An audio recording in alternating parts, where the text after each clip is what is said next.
Very good morning and welcome once again to this very wonderful segment where we're going to discuss about the complacencies and comedies that Nigerians actually hold up when serious issues actually come up. But just before then, Symbiat, we have actually taken the African News Update, and good enough, you were the one that actually took that segment of this program. Man, I would love to know, what's really holds up for you as far as the entire news is concerned? Well, the first news that has to do with Nigeria Senate calling the federal government to scrap the rehabilitation of repentant terrorists. I think it's long overdue. We've asked for it for so long, and I'm so happy that we've gotten to the stage where the Nigerian Senate are having conversations over it, because it really doesn't make sense that there's a word like repentant Boko Haram and then they are being reintegrated into the society. So that stands out for me. I'm so happy with the news, and I hope that we get to see positive results going forward. Repentance, I don't know. Repentance for me, it's an individual issue. It's an individual concern. Yeah, exactly, it's an individual issue. But when the government or when our governments now make it look like, oh, once they are repentant, then that's it. They are free to be in the society, and it puts the rest of us at risk, because we never can tell how much harm these people can cause to the society. So it's a welcome development. And also the other story about Dangote refinery being built in Kenya. It's yesterday we were talking about something and we were like, okay, we have the oil in Nigeria, and then we have to still deal with this fuel prices and exportation of this crude oil that we have in our country. So Dangote taking his refinery to Kenya, I don't know if it is positive enough for us, or it is something we should be happy about. Because why don't Nigeria? Why Kenya? Well, there's Dangote refinery already in Nigeria, but we could have more. This is actually something that has to do with the entire East Africa. So that there could be some kind of, I keep talking about relations that we can actually share with different countries that make up the 55 countries that are in Africa. So this could actually form some sort of bilateral cooperation between Nigeria, the businessman Dangote, and of course Kenya and the Kenyan government. And for me, it's not a bad idea, only that we hope at the end of the day that no matter what happens in Kenya, the triple effect will actually come back to Nigeria, and that will go a long way to helping even our economy grow. But it is not just always about Nigeria. If we're growing our economy in Nigeria, it is of course also very necessary that we try to see how to also help other economies in the continent. Absolutely, and that is us being our brother's keeper. Definitely. Yeah, right. Well, away from things being serious in this country, on the other side, comedy has become one of Nigeria's most powerful reforms of entertainment, filling television screens, social media feeds, and live stages with jokes that reflect everyday realities. Now, from rising cost of living to unemployment and to politics, insecurity, corruption, comedians often turn the nation's most difficult challenges into materials that makes millions of people to laugh. For many Nigerians, comedy has provided a welcome escape from stress, offering hope and relief in the face of constant hardship. But guess what? It also raises an important question. Are these jokes helping society in the face of our economy? Are these jokes helping us to grow at any point in time? Are these jokes helping society confront its problems? Or are they encouraging people to become comfortable with the situations that demand action? Well, welcoming you to today's program, we're going to be exploring the thought-provoking discussion where we're going to be talking about comedy or complacency. Are Nigerians laughing away serious national problems?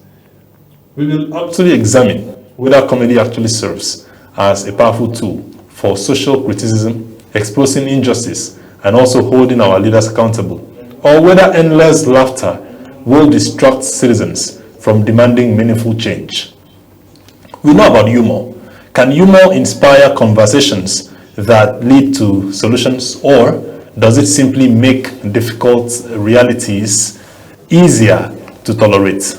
So, To join us this morning will be our guest to share diverse perspectives on the influence of comedy in shaping public opinion, civic responsibility, and of course, national consciousness.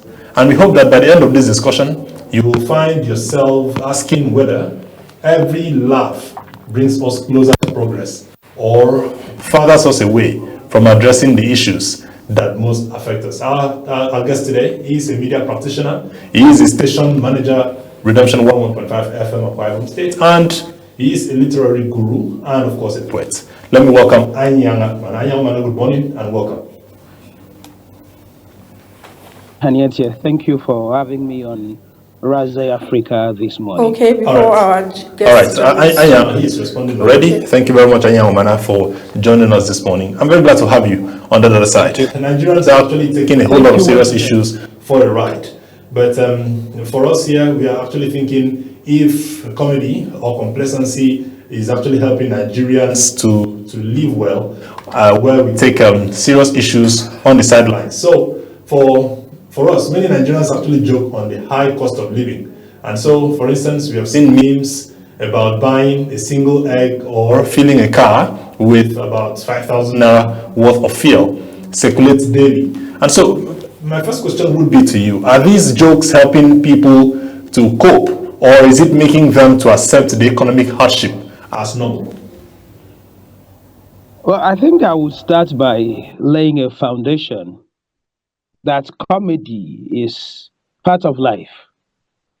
All work without play makes Jack a dull boy. So as a creative, as someone who is a creative, I would not outrightly say that comedy is bad. No. In fact, there is a literary aspect called satire and sarcasm. So those two are very critical. Satire, you look at the ills in the society, make mockery of them, use light issues, use light terms to be able to pass the message that can transform the society. While in sarcasm, you are just making comedy for the fun of it. You are making comedy over a very serious issue for the fun of it. So Nigeria's creatives have made use of both satire and sarcasm. And lots of them have made use of sarcasm. But although we've seen a couple of times where Nigerians have decided to trivialize everything, but take nothing away from the role of satire in trying to build a society. In fact, literature exists to ensure that there is the society is mirrored, is x-rayed. So, to your question, does comedy or trivializing issues inspire the needed change? Now, I think that would depend on the angle that one comes from. It depends on the angle. If you are coming from a perspective where someone uses satire positively, then that one doesn't, it helps the society. Except we've been, I think recently, the wife of the president was quoted to have mentioned the issue of corn and kuli kuli, and the next day on social media, everywhere went agog. People now fried akara and did all of those things. Now, beyond all of those, we should also be able to use literature, to use comedy in sending critical messages to our leaders. Now, I also want to go to the aspect where everything about life should not be serious. Imagine that the way things are going on in Nigeria, someone doesn't have a way of relieving himself. Then sometimes one would have died of high blood pressure. But in doing that, I think Nigerians, both in the creative industry and Nigerian youths, should be able to balance. We should be able to create a balance. How much should we trivialize issues.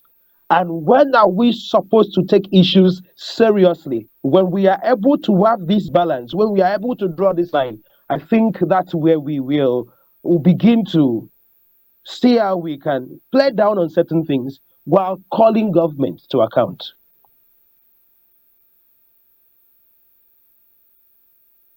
On our first ladies, Akara and the likes, I would like to know if you think that the conversation shifted from the issue of the economic issues that we are facing in Nigeria and then moved towards entertainment. Do you think that the humor, like you said, has kept the issue alive, or did it distract people from asking the other questions and also demanding for accountability regarding the statement? I think it did both. Now, the humor has had a way of sustaining public discourse on the issue, where people had to come up with the Akara frying emojis and pictures. That kept the issue burning.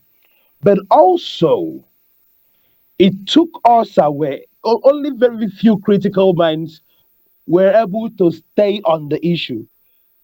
But it took us away from what we were supposed to ask, the questions we were supposed to ask. Yes, while it helped to preserve the public discourse, because as the pictures kept coming, people kept remembering, oh, the First Lady said this, the First Lady said this. But I think it had a way of playing down. It had a way of playing down on the import. In fact, the conversation now twisted to a lot of persons have made millions because of in the course of selling akara and corn. We've heard those narratives come from creative minds also. So while it also helped keep the public discourse alive, it also watered down the efficiency, the efficacy that people should have attacked such a discourse with. Now, the difference between Nigeria and some other countries of the world is that what others would take very seriously, over time, Nigeria has taught us, to live with them. You see a country that there is a court in power for 24 hours and everyone hits the street. But we have come to live with the fact that you can stay for a year, 6 months, years without power, and we do not feel anything. Because one way or the other, the system that we have come to see, and I'm not going to put this on the creative industry, the system that we have come to see, we've come to live with, and we've normalized things. So it comes from us first, normalizing the situations that happen day to day. There are days that there are things that if it happens in other places, in other climes, in the United States, the other day, I think it was which African country, that people protested because of Venezuela, not African country. In Venezuela, people protested because there was no power for 24 hours. But here in Nigeria, we've normalized the issue that power is nothing. So as far as we can provide that for ourselves, we don't have an issue.